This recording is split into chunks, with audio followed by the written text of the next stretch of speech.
అతను తన జాకెట్ను తీసేశాడు. ఒక తాడు బయటకు తీసి తన చిన్న కాలి దగ్గర బిగిగా కట్టుకున్నాడు. అంతేకాదు, ముందుగానే సిద్ధం చేసుకున్న రక్తంతో తన పజామాను పూర్తిగా తడిపేశాడు. తర్వాత తోడు లోపలి భాగానికి రక్తం పూసుకుని ఆ మహిళ ఒక్కసారిగా తలుపు వైపు పరిగెత్తింది. కాని ఇక్కడే అసలు ట్విస్ట్ మొదలవుతుంది. ఆమె చేసిన పని వెనక ఉన్న నిజం తెలిసిన తర్వాత మీరు షాకవుతారు. ఆమె పిచ్చివాళ్లలా గాజు తలుపును ఢీకొట్టిందే. అలా చేయడం వల్ల బయట ఉన్న సీసీటీవీ కెమెరాలో ఆమె స్పష్టంగా కనిపించింది.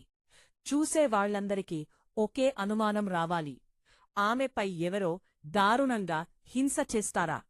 కాని నిజానికి ఆమె ప్రతి అడుగు ముందు ప్లాన్ చేసిన భారీ కుట్రలో భాగం.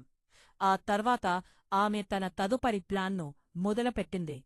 ప్రతిరోజు ఉదయం మొదట ఆమె తన చేతి